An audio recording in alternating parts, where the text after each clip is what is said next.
दोस्तों, मेरा नाम है अनवारुल्लाह। आज मैं आप लोगों को हिंदुस्तान के एक बहुत काबिल साइंसदान और एक होशियार और कामयाब सियासतदान के बारे में बताने जा रहा हूँ। लेकिन इसको दिखाने से पहले आपसे गुजारिश है कि अगर आपने अभी तक हमारे चैनल को सब्सक्राइब नहीं किया है तो इसके सब्सक्राइब जरूर कर दीजिएगा और इसे लाइक कर दीजिए और अपने तमाम जानने वालों को इसे शेयर करिए।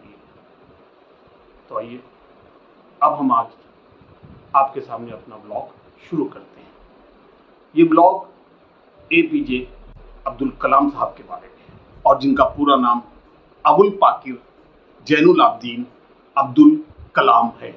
एपीजे अब्दुल कलाम साहब भारत के साबिक सदर रह चुके हैं या उन्हें सदर जमहूरिया कहा जाता है।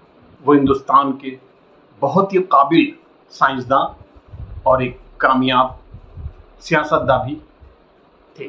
उन्होंने हिंदुस्तान की मिसाइल और एटॉमिक असलहे बनाने में अहम रोल अदा किया है। इसके अलावा उन्होंने एटॉमिक एनर्जी की फील्ड में भी बहुत ज़बरदस्त काम किया है, इसीलिए उन्हें मिसाइल मैन कहा जाता है और उनके शानदार कामों की वजह से उन्हें हिंदुस्तान का सदर जमहूरिया बनाया गया था।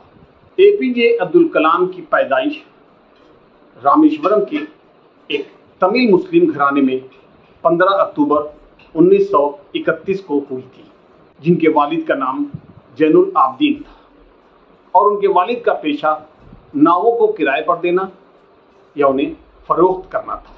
उनके वालिद गैर पढ़े लिखे थे लेकिन बहुत ही ऊंची सोच के मालिक थे। उनकी सोच एक आम आदमी से मुख्तलिफ थी और वे अपने सभी बच्चों को बहुत ही हाई एजुकेशन देना चाहते थे। एपीजे अब्दुल कलाम की वालदा का नाम आसिम्मा था, जो एक घरेलू खवातीन थी। कलाम साहब 5 भाई बहन थे, जिनमें 3 बड़े भाई थे और एक बड़ी बहन थी। जब कलाम साहब पैदा हुए तो इनके घर वाले बहुत गुर्बत भरी जिंदगी जी रहे थे। कलाम साहब ने अपने घर की बदहाली को देखकर बहुत ही छोटी उम्र में अखबार बेचने का पेशा शुरू कर दिया था और अखबार बेचने के दौरान ही वक्त निकालकर वो स्कूल भी जाते थे। स्कूल के दौरान वो एक औसत दर्जे के तालिब इल्म थे, लेकिन उनकी नई नई चीज़ों को सीखने की जुस्तजू हमेशा बनी रहती थी। मैथमेटिक्स इनका सबसे पसंदीदा सब्जेक्ट हुआ करता था। उन्होंने Schwartz higher secondary school Ramanathapuram Tamil Nadu से मैट्रिक की एग्ज़ाम को पास किया था। अपने स्कूल के दिनों में उनके एक टीचर हुआ करते थे जिनका नाम था आयादुरै सोलोमन। उनसे कलाम साहब बहुत ज़्यादा मुतासिर थे। उनके उस्ताद का मानना था कि ख्वाहिश, उम्मीद और यकीन, इन 3 चीज़ों को अपनी ज़िंदगी में हमेशा रखना चाहिए, लेकिन इन तीनों चीज़ों पर काबू रखना बहुत ज़रूरी है। इन तीनों चीज़ों पर काबू रखकर आप अपनी मंजिल तक आसानी से पहुंच सकते हैं, ऐसा उनके उस्ताद का मानना था। और कलाम साहब ने अपनी ज़िंदगी के आखिरी वक्त तक इन सभी बातों पर बखूबी अमल किया।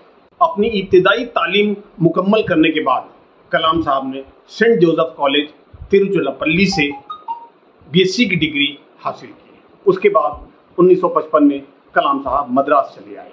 इसके बाद इन्होंने institute of technology in air space में इंजीनियरिंग की डिग्री हासिल की। इस इम्तिहान में उनकी 9वीं रैंक आई थी, लेकिन आईएएफ ने 8 नतीजों का ही ऐलान किया था, जिसकी वजह से कलाम साहब उस इम्तिहान में कामयाब ना हो सके थे। ग्रेजुएशन करने के बाद कलाम साहब एक प्रोजेक्ट पर काम करने लगे थे और उस प्रोजेक्ट के इंचार्ज ने कलाम साहब को इसे मुकम्मल करने का वक्त सिर्फ 3 दिन ही दिया था और साथ ये शर्त भी लगा दी थी कि अगर कलाम इस प्रोजेक्ट को मुकम्मल नहीं कर पाएंगे तो उनकी स्कॉलरशिप भी रद्द कर दी जाएगी। और उस वक्त कलाम साहब ने न दिन देखा न रात, न भूख देखी न प्यास और अपने प्रोजेक्ट को 24 घंटे में ही पूरा कर दिया था।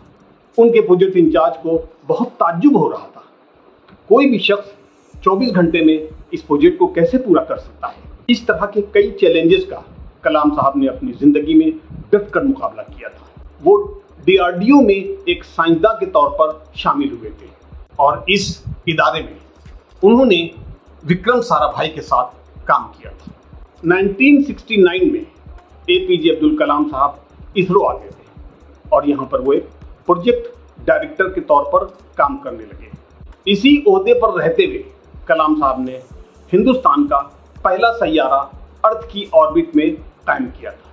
1963 और 64 में उन्होंने नासा का दौरा किया था। भारत के मशहूर साइंसदान राजा रमन्ना ने जब पहला एटॉमिक टेस्ट करना चाहा तो उन्होंने इसके टेस्ट करने के लिए कलाम साहब को दावत दी थी। 1970 और 80 के बीच अपने ज़बरदस्त कामों की वजह से कलाम साहब हिंदुस्तान के मशहूर साइंसदान बन चुके थे।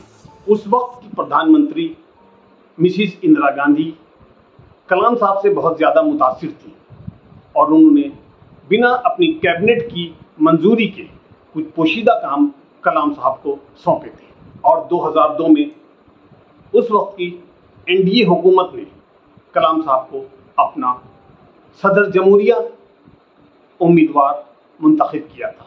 इसके बाद 25 जुलाई 2002 को कलाम साहब हिंदुस्तान के 11वें सदर जमहूरिया मुंतखब हुए और उन्होंने सदर जमहूरिया की हलफ बर्दारी की। कलाम साहब ऐसे शख्स थे जो सदर जमहूरिया बनने से पहले ही भारत रत्न एजाज से नवाजे जा चुके थे।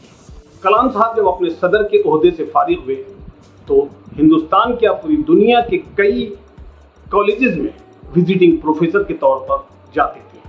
उन्होंने BHU में भी इंफॉर्मेशन टेक्नोलॉजी पर काम किया था। कलाम साहब का बहुत बड़ा मकसद था कि वो हिंदुस्तान से करप्शन को मिटा देना चाहते थे।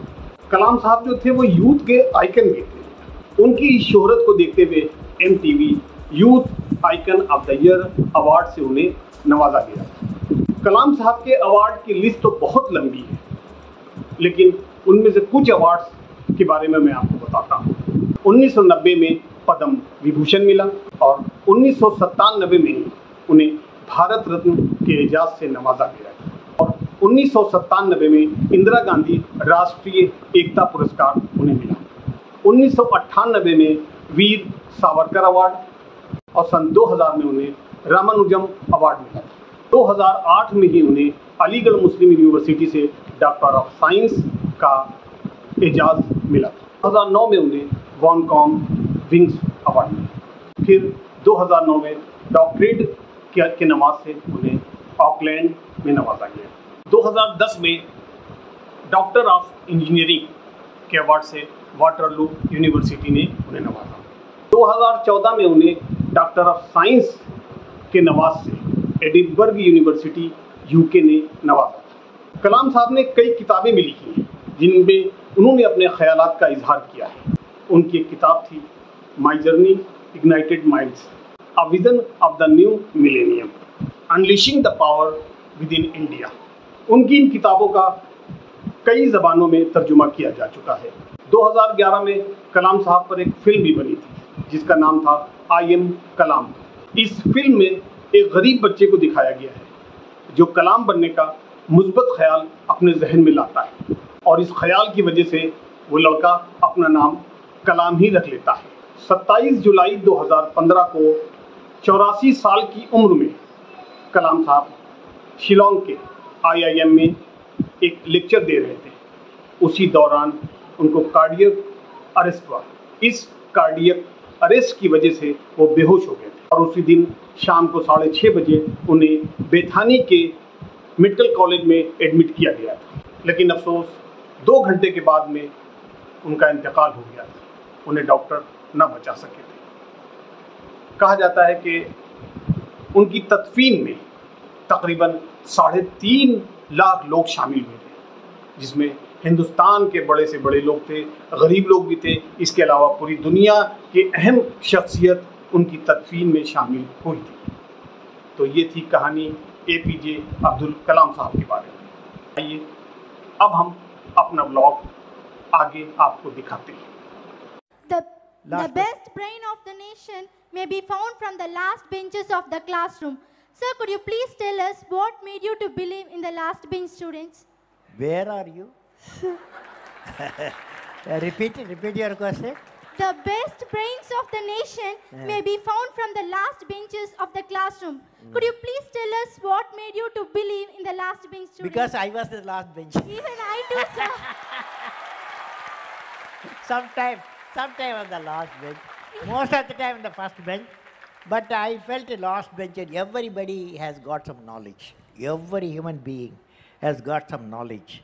A great teacher, a good teacher, his way of teaching, his way of interacting with the student, he doesn't care whether you are the first row or the last row.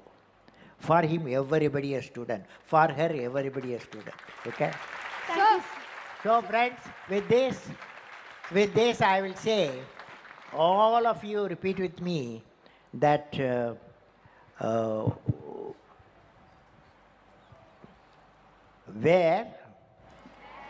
where there is righteousness in the heart, there is beauty in the character. When there is beauty in the character, there is harmony in the home.